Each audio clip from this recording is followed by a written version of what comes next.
नमस्कार। डॉक्टर वंदना रस्तोगी, सह आचार्य संस्कृत की ओर से संस्कृत विषय के इस ई व्याख्यान में आप सबका स्वागत है। जैसा कि आप सबको विदित है कि इस व्याख्यान श्रृंखला में हम वाल्मीकि रामायण के बालकांड के मूल रामायण नामक प्रथम सर्ग का अध्ययन कर रहे हैं, जिसमें संपूर्ण रामकथा का संक्षिप्त निरूपण किया गया है। इस क्रम में मूल रामायण के अंतर्गत बालकांड, अयोध्याकांड, अरण्यकांड, किष्किंधा कांड, सुंदरकांड तथा लंका कांड के घटनाक्रम का संक्षिप्त विवरण प्रस्तुत करने के उपरांत अंत में उत्तर कांड के कथानक को प्रस्तुत किया जा रहा है, जिसमें राम राज्य की अवधारणा दृष्टिगत होती है। रावण वध करके युद्ध में विजेता श्री राम वनवास की अवधि पूर्ण कर सीता और लक्ष्मण के साथ अयोध्या लौटे और उनका विधिवत राज्याभिषेक हुआ। राज्यपद पर प्रतिष्ठित श्री राम के सुशासन और समृद्धि का वर्णन करते हुए देवर्षि नारद महर्षि वाल्मीकि को बताते हैं। देखिए पद्य।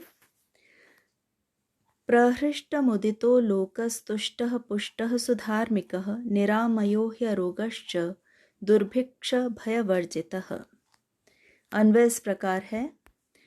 लोकः प्रहृष्टमुदितो तुष्टः पुष्टः सुधार्मिकः निरामयः अरोगः च दुर्भिक्ष भयवर्जितः। लोकः प्रजाजन प्रहृष्टमुदितः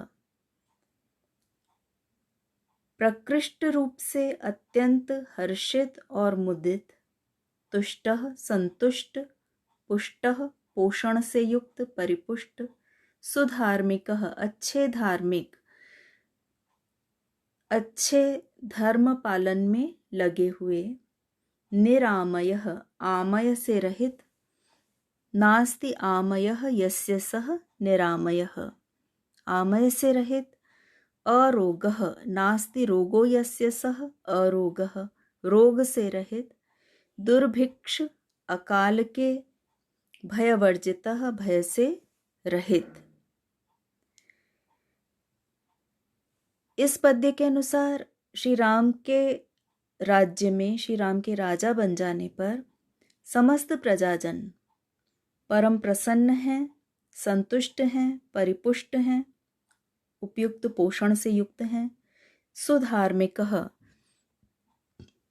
अपने धर्म में अपने कर्तव्य में संलग्न हैं, निरामयः आमय से रहित हैं, अरोगः रोग से रहित हैं और अकाल के भय से रहित हैं। निरामय और अरोग इन दो शब्दों के प्रयोग के द्वारा ये बतलाया जा रहा है कि किसी भी प्रकार की आधि और व्याधि, मनोव्यथा और शारीरिक व्यथा से, शारीरिक रोग से पूर्णतया मुक्त हैं। श्री राम के राज्य में प्रजाजन पूर्णतया स्वस्थ हैं। धर्म का पालन करने वाले ये प्रजाजन सभी अपने अपने कर्तव्यों की पूर्ति करते हैं, इसलिए उत्तम स्वास्थ्य से युक्त हैं और दैवी आपदा का, अकाल इत्यादि दैवी आपदा का भी कोई भय उनको नहीं है। इसीलिए वे अत्यंत प्रमुदित और संतुष्ट हैं। किसी को किसी भी प्रकार के अभाव से ग्रस्त नहीं होना पड़ता, ये यहाँ पर वर्णित किया गया है। न पुत्र मरणं केचित् द्रक्ष्यन्ति पुरुषाः क्वचित् नार्यश्च विधवा नित्यं भविष्यन्ति पतिव्रताः। इस पद्य के अन्वय के अनुसार केचित् पुरुषाः क्वचित् पुत्र मरणं न द्रक्ष्यन्ति नार्यः च नित्यम अविधवाः पतिव्रताः भविष्यन्ति।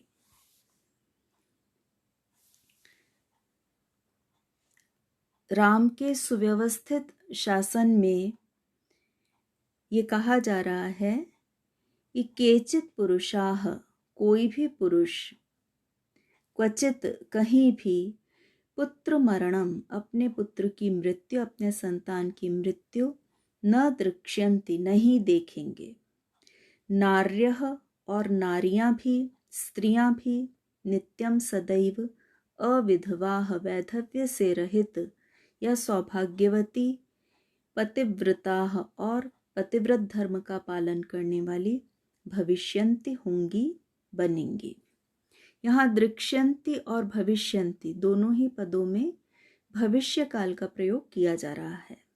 दृश धातु से भविष्यवाची लृट लकार, प्रथम पुरुष बहुवचन, और इसी प्रकार भू धातु से भी लृट लकार, प्रथम पुरुष बहुवचन का प्रयोग हमें यहाँ देखने को मिल रहा है। पुत्र मरणम, यहाँ समास है पुत्राणाम मरणम, पुत्र मरणम। नार्यश्च विधवाः, यहाँ दीर्घ संधि हम देख सकते हैं, नार्यश्च अविधवाः।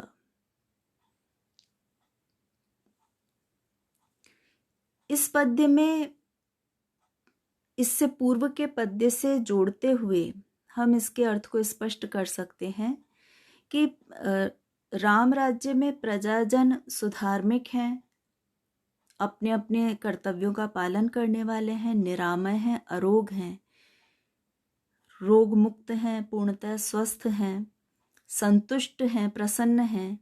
इसीलिए किसी को भी अकाल मृत्यु का कोई भय नहीं है। अकाल मृत्यु के संताप से सभी लोग मुक्त हैं। किसी भी पुरुष को अपनी संतान की मृत्यु जैसे भयंकर संताप का सामना नहीं करना पड़ेगा, और किसी भी स्त्री को वैधव्य के संताप का, वैधव्य के दुख का सामना नहीं करना पड़ेगा। साथ ही स्त्रियां पतिव्रता बनी रहेंगी, ये वर्णन यहाँ पर किया जा रहा है।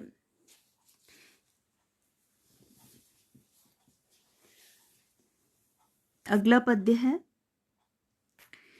न अग्निजं भयं किंचन नाप्सु मज्जन्ति जन्तवः, न वातजं भयं किंचन नापि ज्वरकृतं तथा, न चापि क्षुद्भयं तत्र, न तस्कर भयं तथा, नगराणि च राष्ट्राणि धनधान्ययुतानि च, नित्यं प्रमुदिताः सर्वे, यथा कृतयुगे तथा। इन पद्यों का एक साथ अन्वय दृष्टव्य है। अग्निजं भयं किंचित न, जन्तवः अप्सु न मज्जन्ति, वातजं किंचित भयं न, ज्वरकृतं तथा नापि, न चापि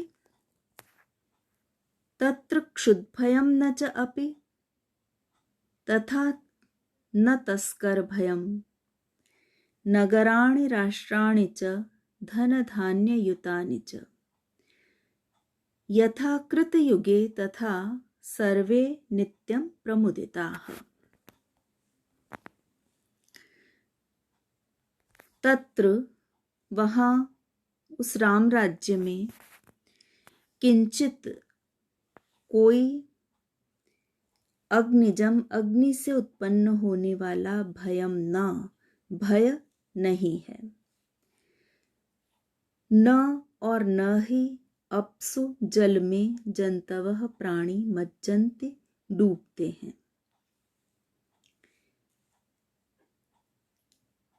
किंचित कहीं भी, किसी भी प्रकार से, वातजम भयम, वायु से उत्पन्न होने वाला भय नहीं है, तथा उसी प्रकार से ज्वरकृतम, ज्वर से, बुखार से उत्पन्न होने वाला भय भी नहीं है। न चापि क्षुद् भयम, और न ही क्षुद्ध, क्षुधा से, भूख से उत्पन्न होने वाला भय है, क्षुधा के कारण उत्पन्न होने वाला भय है, तथा इसी प्रकार से तस्कर भयम, चोर का भय, चोरी का भय भी नहीं है। नगर और राष्ट्र, नगराणि च राष्ट्राणि, नगर तथा राष्ट्र, धन, धन से युक्त हैं, धान्य युतानि च, और धान्य से, अनाज से, अन्न भंडार से युक्त हैं। कृत युगे यथा, यथा जिस प्रकार से कृत युग में, सत युग में, तथा उसी प्रकार से सर्वे सभी नित्यम सदैव प्रमुदिताः प्रसन्न रहते हैं। इस राम राज्य में किसी को भी अग्निकांड से उत्पन्न होने वाला भय नहीं है, न ही किसी को जल प्लावन से मृत्यु का भय है कि जल में डूब करके मृत्यु हो जाएगी, न ही वायु का भय है, वायु से उत्पन्न होने वाला भय, कोई प्रचंड आंधी तूफान आने से किसी को मृत्यु का सामना करना पड़े, संकट का सामना करना पड़े, ऐसा भी नहीं है। और न ही ज्वर कृतम, ज्वर से उत्पन्न होने वाला कोई भय है, किसी असाध्य रोग से ग्रस्त होने का भय भी नहीं है। क्षुध भयम, क्षुधा का भय नहीं है, किसी को भी यह डर नहीं है कि उन्हें भोजन मिलेगा या नहीं मिलेगा, और न ही किसी को चोरी का भय है। क्षुधा का भय क्यों नहीं है? क्योंकि नगर और राष्ट्र धान्य से युक्त हैं, अनाज के भंडार, अन्न भंडार विद्यमान हैं। और चोरी का भय क्यों नहीं है? क्योंकि धन की कहीं किसी को कोई कमी नहीं है। इसीलिए सभी संतुष्ट भाव से अपने अपने कर्तव्यों का पालन करने वाले हैं, जैसा कि पूर्व के पद्यों में बतलाया गया है। इसीलिए न किसी को भूखा रहने का डर है और न ही किसी को चोरी का डर है। कोई भी धन लोलुपता से ग्रस्त नहीं है, इसीलिए एक दूसरे के धन पर कोई भी कुदृष्टि भी नहीं डालता है। इसीलिए सभी लोग इतने प्रसन्न भाव से इस राम राज्य में निवास करते हैं, जैसे त्रेता युग में सतयुग की सी शांति है, सुव्यवस्था है, और सभी लोग अत्यंत प्रसन्न हैं।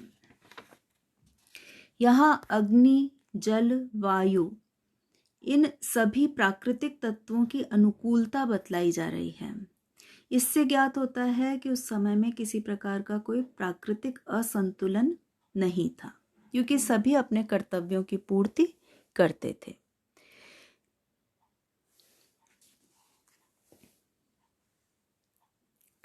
यहाँ राष्ट्र शब्द का प्रयोग किया गया है। नगराणि च राष्ट्राणि, नगर प्रशासन की छोटी इकाई है और राष्ट्र एक समग्र इकाई है, एक बड़ी इकाई है। वाल्मीकि रामायण में राष्ट्र शब्द का यह प्रयोग भारतवर्ष की सांस्कृतिक एकता का प्रतीक माना जा सकता है।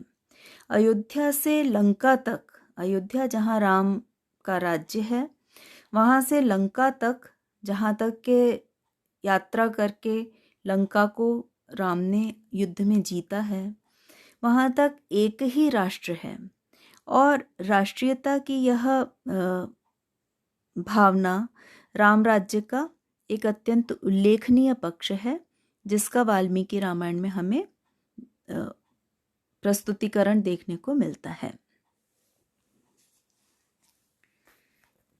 और इस समग्र ही क्षेत्र में धन धान्य युक्तता बतलाई जा रही है, और न तो दंड व्यवस्था में कहीं कोई कमी है, इसलिए चोरी इत्यादि का कोई भय नहीं है, न ही अन्न व्यवस्था में, अन्न के वितरण व्यवस्था में कोई कमी है, इसलिए किसी को कोई क्षुधा का भय भी नहीं है। इसलिए हर प्रकार की सुव्यवस्था, सुप्रशासन, सुशासन राम राज्य में वर्णित किया जा रहा है। आज के व्याख्यान में इतना ही। धन्यवाद।